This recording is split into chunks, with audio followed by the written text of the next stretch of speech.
Assalamualaikum warahmatullahi wabarakatuh. A'udzu billahi minasy syaithanir rajim. Bismillahirrahmanirrahim. Alhamdulillahi rabbil alamin. Wassalatu wassalamu ala asyrafil anbiya'i wal mursalin wa ala alihi wa sahbihi ajma'in. Allahumma salli ala sayyidina Muhammadin wa ala alihi wa sahbihi ajma'in, amma ba'du. Alhamdulillah, pertama sekali kita bersyukur kehadiran Allah Subhanahu wa ta'ala.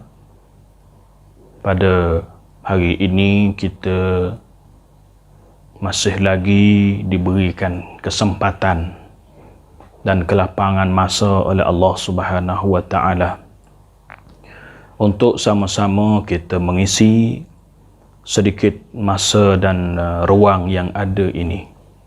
Mudah-mudahan kita semua mendapat rahmat dan keberkatan daripada Allah Subhanahu wa ta'ala. InsyaAllah pada hari ini saya akan sambung lagi dalam bacaan kitab Tanbihul Ghafilin ini, masih lagi dalam perbincangan pada bab yang ketiga, iaitu pada menyatakan akal dan juga bebal. Qala muallif rahimahullahu ta'ala wa nafa'ana bi'ulumihi fid dharaini amin ya rabbal alamin. Maka ketahui olehmu bahawasanya yang berakal itu tiada menuntut dia di dalam dunia melainkan kebajikan, dan tiada disukai daripada dunia melainkan kebajikan, dan tiada melihat ia di dalam dunia melainkan yang benar, dan tiada duduk serta segala manusia melainkan segala fakir, dan tiada berbuat ia dalam dunia melainkan sujud, yakni sembah Allah Subhanahu wa ta'ala. Pengarang kitab kita ini menyebut maka ketahui olehmu menjadi satu kaedah, ya, bentuk penulisan ataupun karangan kitab-kitab dimulakan dengan ketahui olehmu. Maka ketahui olehmu dengan tujuan untuk menarik perhatian orang yang membaca kitab tersebut, menunjukkan bahawa selepas ini ada perkara penting yang hendak dibagi tahu ataupun yang hendak disampaikan oleh pengarang kitab. Jadi sebut maka ketahui olehmu di sini bermaksud mengambil perhatian kita semua yang membaca kitab ini. Maka ketahui olehmu wahai penuntut ilmu. Maka ketahui olehmu wahai orang yang membaca kitab Tanbihul Ghafilin ini.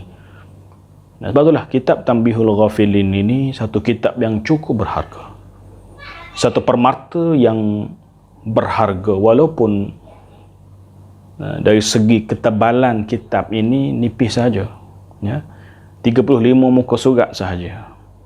Tapi kalau dibaca di surau-surau ataupun di masjid-masjid, boleh mencecah 3-4 tahun. Bahkan guru saya dulu, kitab Tanbihul Ghafilin ini dia baca 5 tahun lebih.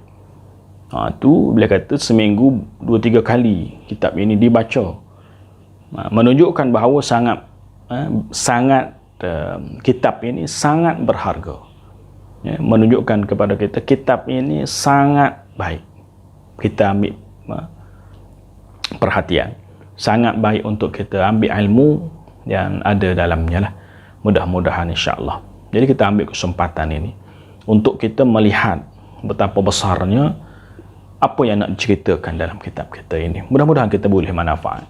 Jadi disebut bahawa maka ketahui olehmu bahawasanya yang berakal itu tiada menuntut dia di dalam dunia melainkan kebajikan. Orang yang berakal itu, bila sebut orang yang berakal, orang yang ada akal, kemudian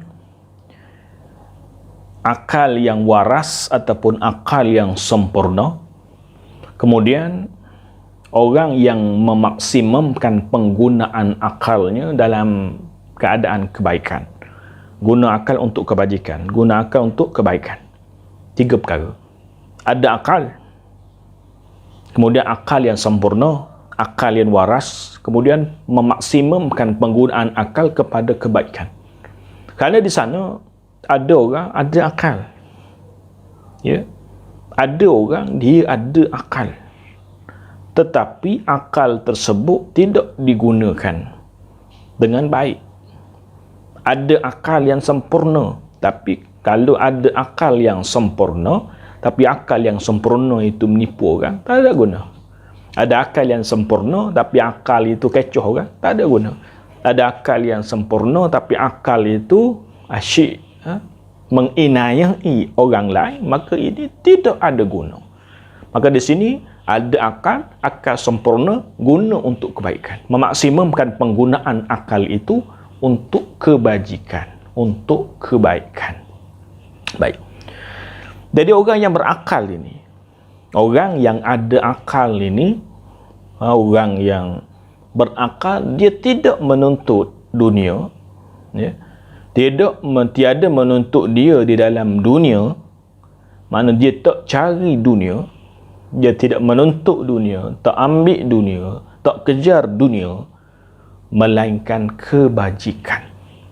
Jadi orang yang Allah beri akal, kesempurnaan akal, digunakan akal, jadi dia tidak menjadikan dunia ini bukan untuk dia cari kejahatan, tapi dunia ini dia gunakan untuk mencari kebaikan. Dia tak cari dunia, dia tak ambil dunia, melainkan dunia yang dia cari, dunia yang dia tuntut itu ada kebaikan ataupun ada kebajikan di dalamnya, melainkan kebajikan. Jadi dia duduk dalam dunia, ya, untuk mencari semata-mata kebajikan sahaja.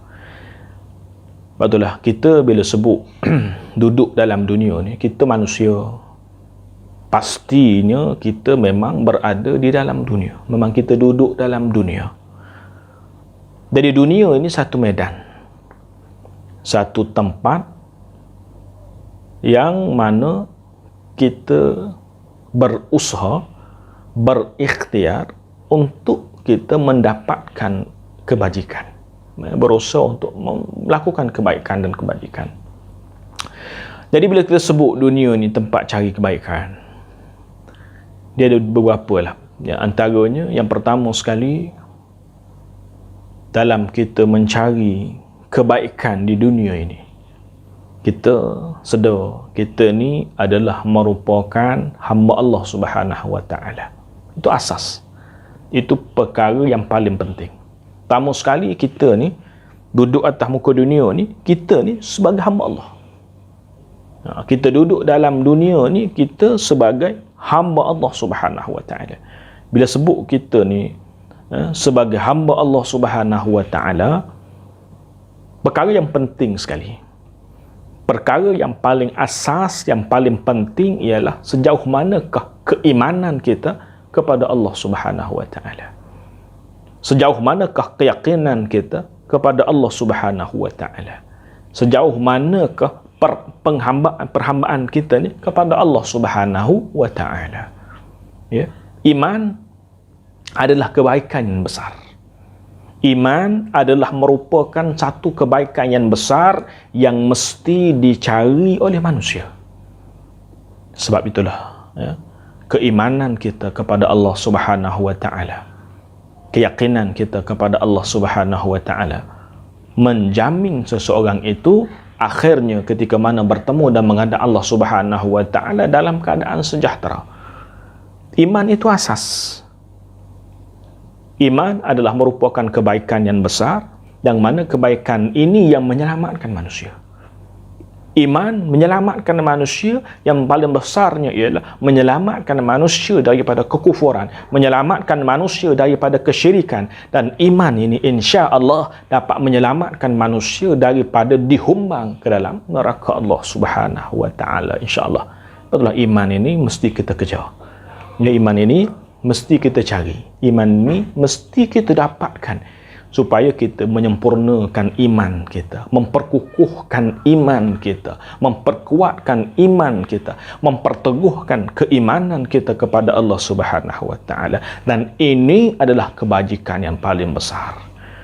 Ya, kebajikan yang paling besar yang mesti diperolehi oleh setiap manusia yang mengaku dia beriman kepada Allah. Ya, keimanan kepada Allah. Kemudian yang kedua ialah amal saleh.